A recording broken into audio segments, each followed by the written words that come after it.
देखिए देव, छोटे पात्र में एक क्षमता ही नहीं थी कि बड़े पात्र का जल उसमें समा सके। इसी प्रकार अल्पायु के अबोध मारुति को इतनी शक्तियां प्रदान ना कीजिए। देव, असमय ही प्राप्त की हुई शक्तियां मारुति को हानि पहुंचा सकती हैं।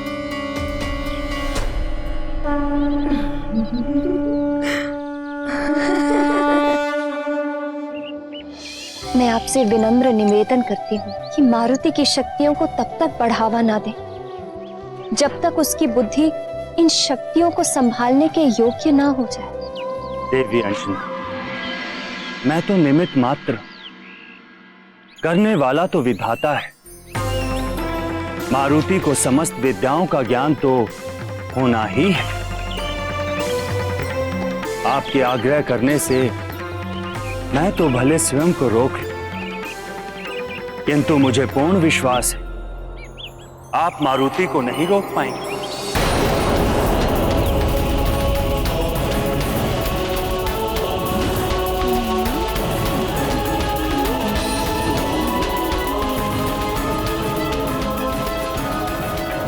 कल्याण हो। आप मारुति को नहीं रोक पाएंगे। आप मारुति को नहीं रोक पाएंगे।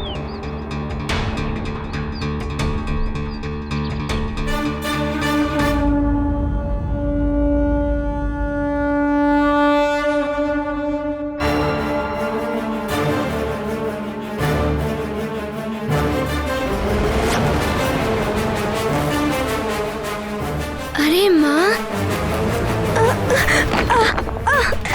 मारुति! मारुति! माँ मेरी प्यारी माँ, माँ मेरी प्यारी माँ। क्या कर रहे थे? माँ, ये भीड़ बार बार टकराकर मारुति को रोक रही थी। अच्छा, मुझे अच्छे से पता है कि तुम क्या कर रहे थे। देखो पुत्र, ये उड़ने का अभ्यास मत किया करो, तुम्हें चोट लग जाएगी।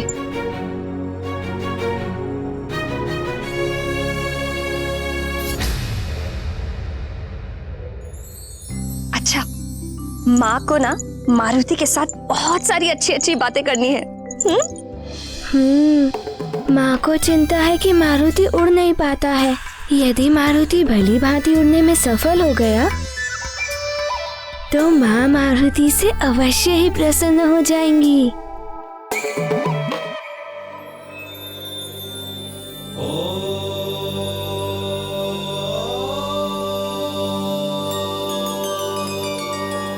हे देवेश्वर, अंजना को तो ज्ञात है कि मारुति एक विशेष बालक है।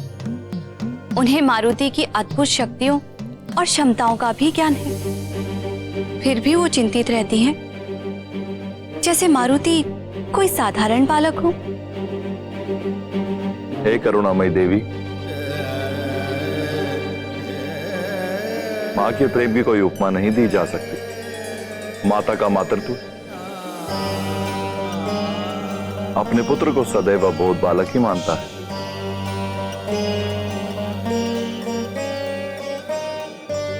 भले ही पुत्र कितना भी महान और शक्तिशाली हो, उसका मन अपने पुत्र में कभी देवता का दर्शन स्वीकार नहीं करता। ना कभी माताओं के प्रतिबंध रुकेंगे और ना कभी पुत्रों की चपलता समाप्त होगी। ये लीलाएं तो सृष्टि के अधिकाल से होती आ रही हैं और होती ही रहेंगी।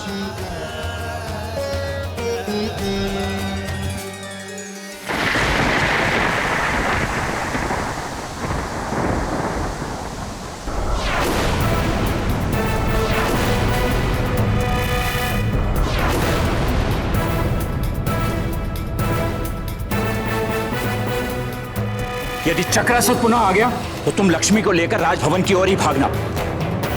और तुम सब सुनो, हमें शीघ्र राजभवन की ओर चलना चाहिए ताकि हम महाराज केसरी से अपनी सहायता के लिए गुहार लगा सकें। अब वे ही हमारे लिए कुछ कर सकते हैं। चलो चलो।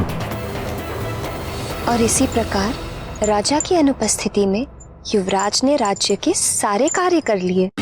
माँ, इसका अर्थ है जब राजा राज्य में ना हो तो युवराज को ही उनके सारे कार्य करने चाहिए।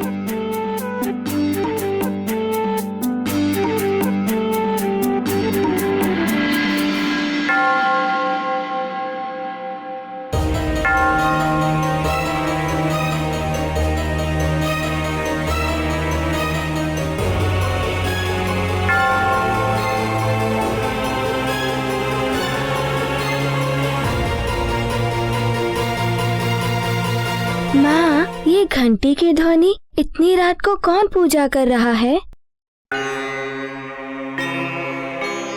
ये मंदिर के घंटे की नहीं, दरबार के बाहर लगे घंटे की ध्वनि है। प्रजा में जब भी किसी पर कोई संकट आती है तो वो राजा की सहायता मांगने के लिए इस घंटे को बजाते हैं। लगता है कोई संकट में है माँ। अरे रे, तुम्हें उठने की कोई आवश्यकता नहीं है, तुम सो जाओ, मैं देखती हूँ। मैंने कहा ना, मैं देखती हूँ। चलो सो।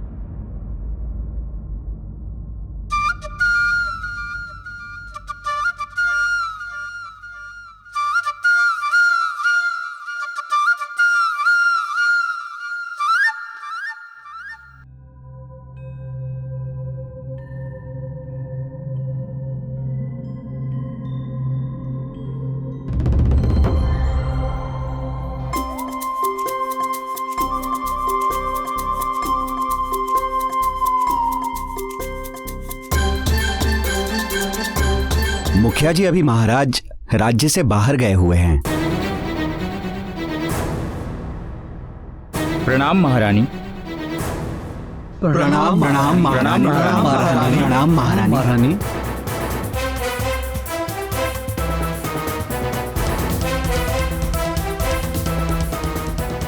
क्या बात है, इतनी रात को आप सब यहाँ?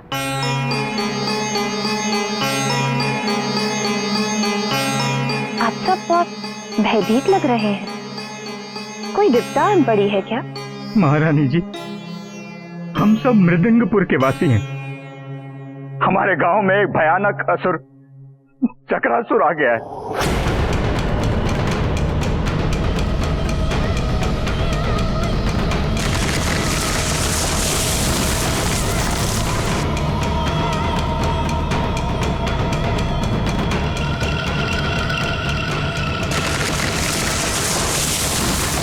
महारानी जी, कल मेरी पुत्री का विवाह होना है, तो उस असुर के भय के कारण वर पक्ष के लोगों ने हमारे गांव में आने से मना कर दिया है।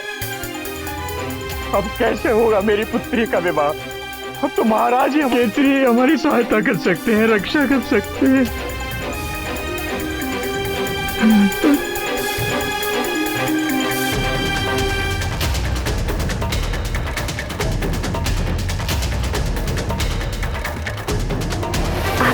तनिक भी चिंता मत कीजिए, महाराज कल सुबह ही लौट रहे हैं। वे अवश्य आपकी सहायता करेंगे। कल सुबह?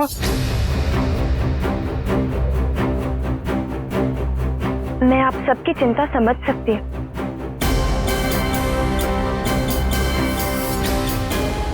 मंत्री जी। जी महारानी जी। आप अभी जाइए इनकी सहायता के लिए। जितने सैनिक ले जाने हैं ले जाइए। जी। महाराज की अनुपस्थिति में ये कार्य आपको ही करना है। जी महारानी जी। धन्यवाद। किंतु महारानी जी, प्रजा के साथ आपकी और युवराज की सुरक्षा का उत्तरदायित्व भी है मुझ पर। और महाराज ने स्पष्ट निर्देश दिए हैं कि हम राजभवन छोड़कर कहीं ना जाएं। राजा का प्रथम उत्तरदायित्व होता है प्रजा की सुरक्षा। राजा का धर्म और कर्म होता है प्रजा की सुरक्षा। इसीलिए आप वैसा ही कीजिए जैसा मैं आपको निर्देश दे रही हूँ। किंतु महारानी जी, इसे आप मात्र मेरा निर्देश मत समझिए, अपितु मेरा आदेश भी समझिए।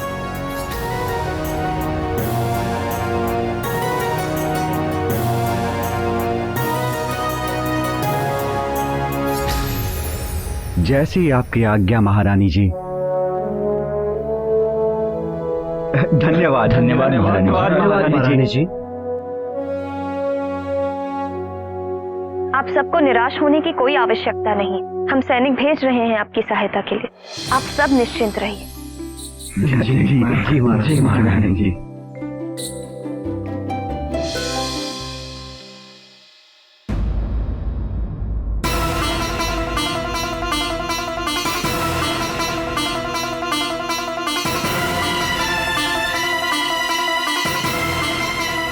जब मैं बाहर जाऊंगा तो मेरी अनुपस्थिति में यहाँ की देखभाल और सुरक्षा का उत्तरदायित्व तुम्हारा ही तो होगा पुत्र। सेवक और संरक्षक तुम ही तो होगे। राजा की अनुपस्थिति में युवराज ने राज्य के सारे कार्य कर लिए।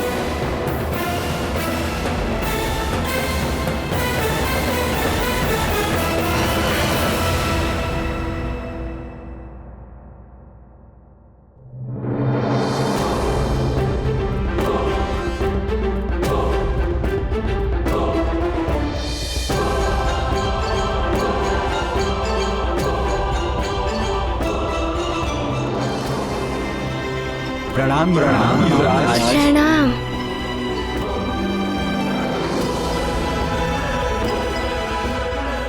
आप सब चिंता ना करें, पिताश्री राज्य में नहीं है तो क्या हुआ, मारुति चलेगा आप सबके साथ।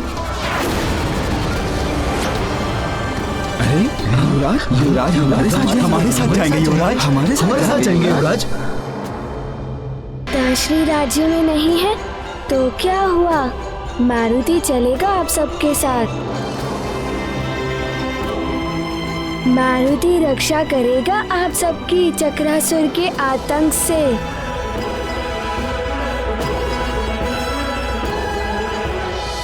हम युवराज हैं सुमेरु के, हमारा कर्तव्य है प्रजा की रक्षा करना।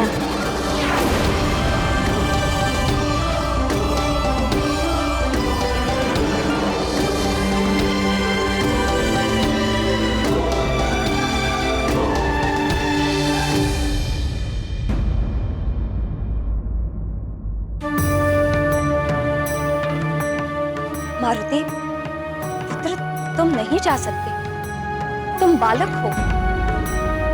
युवराज का उत्तरदायित्व निभाने की आयु नहीं है अभी तुम्हारी। हाँ युवराज, महारानी जी उचित कह रही हैं। मंत्री जी और सैनिक है ना चक्रासुर का सामना करने के लिए। परंतु आप चिंता ना करें, हम हैं ना।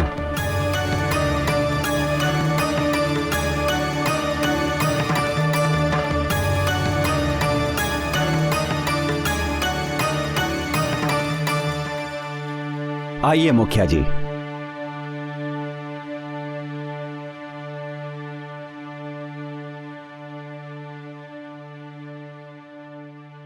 माँ, जाने दीजिए ना माँ, प्रजा को हमारी आवश्यकता है। मारुति तुम नहीं जाओगे। माँ, आप चिंता क्यों कर रही हैं? मैंने वृक्षासुर को भी मार गिराया था।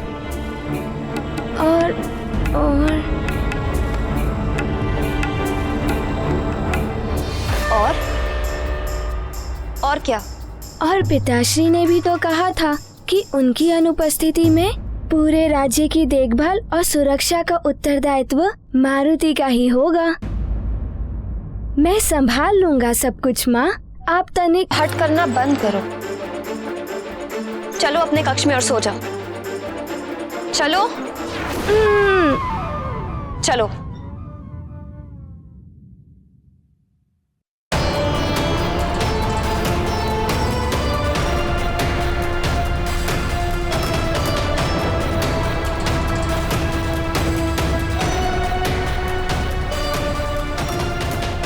नेत्र बंद करो मारुति और सो जाओ।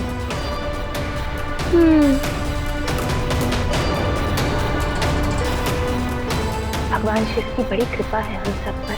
मुझे पूर्ण भरोसा है भोलेनाथ पर। वो हमारी प्रजा की रक्षा अवश्य करेंगे। नेत्र बंद करो मारुति, सो जाओ। और ध्यान रहे कल प्रातः मुझे यहीं पर मिलना।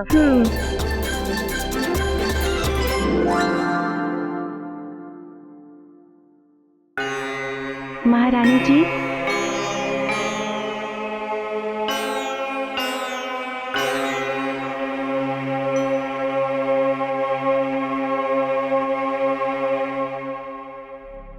अभी तक आपने कुछ नहीं खाया है, भोजन परोस दिया है।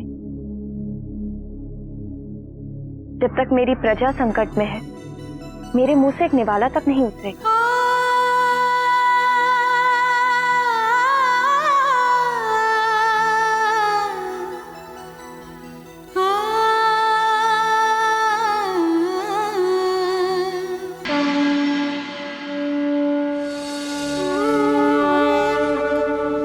हे भोलेनाथ, हे शिव शंकर, जब जब आपके भक्तों पर विपदा आई है, आपने सदैव उनकी पीड़ा हरी है प्रभु। मेरी प्रजा पर आए संकट को दूर कीजिए प्रभु, उनकी रक्षा करना प्रभु, रक्षा करना।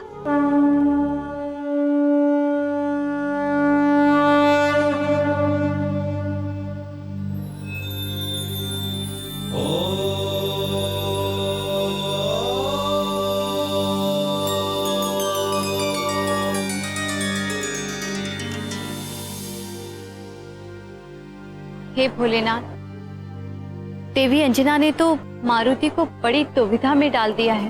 हे जगत जननी, आपको तो ज्ञात ही है, ममता का आंचल सुख की छांव होता है संतान के लिए, किंतु कभी कभी यही आंचल बंधन भी बन जाता है। यह दुविधा नहीं है, स्नेह है, प्रेम है मां का, जो बंधन के रूप में मारुति के समक्ष उपस्थित हो गया। परंतु देवेश्वर, मारुति इस बंधन से निकलेंगे कैसे? मारुति का जन्म तो असुरों का नाश करने के लिए हुआ है, किंतु देवी अंजना ने मारुति को कड़े निर्देश दिए हैं कि प्रातः अपने कक्ष में ही मिलना।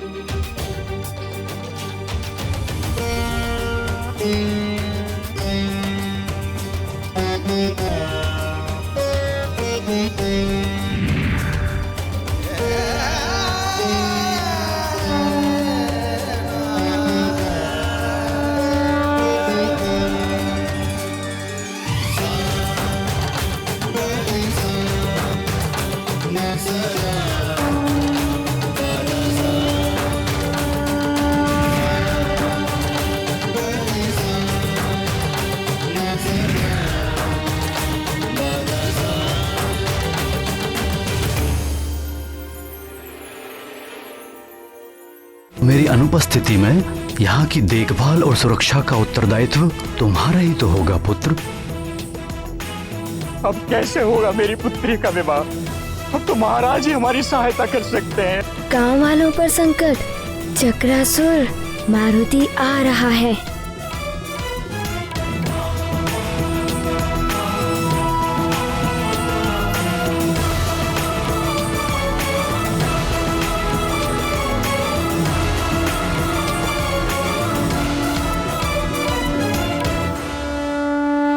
असफल मारुति ऊंचाई से गिरते हैं, तभी वायुदेव आकर मारुति को गिरने से बचा लेते हैं। दूसरी ओर चक्रासुर का आतंक और कहर मृदंगपुर में और भी ज्यादा बढ़ जाता है। इधर वायुदेव मारुति को योग विधि द्वारा उड़ने का प्रशिक्षण देते हैं और मारुति माँ को देख अपना संतुलन खोकर नीचे गिर जाते हैं। अंजना को चिंतित देख वायुदेव मारुति को भीतर जाने का आदेश देते हैं, किंतु मारुति अपने कक्ष में आकर पुनः उड़ने का प्रयास करते हैं। अब आगे आप मारुति की शक्ति पर ही अपना सारा ध्यान केंद्रित कर रहे हैं, किंतु आप उसकी अल्पायु की ओर देख ही नहीं पा रहे हैं। अपार शक्ति की तुलना आप अल्पायु से नहीं कर सकते।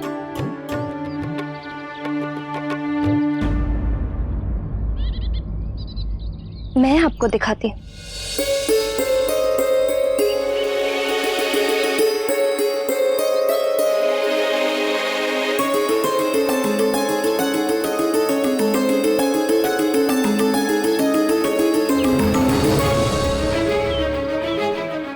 ये छोटा पात्र है और ये बड़ा पात्र है।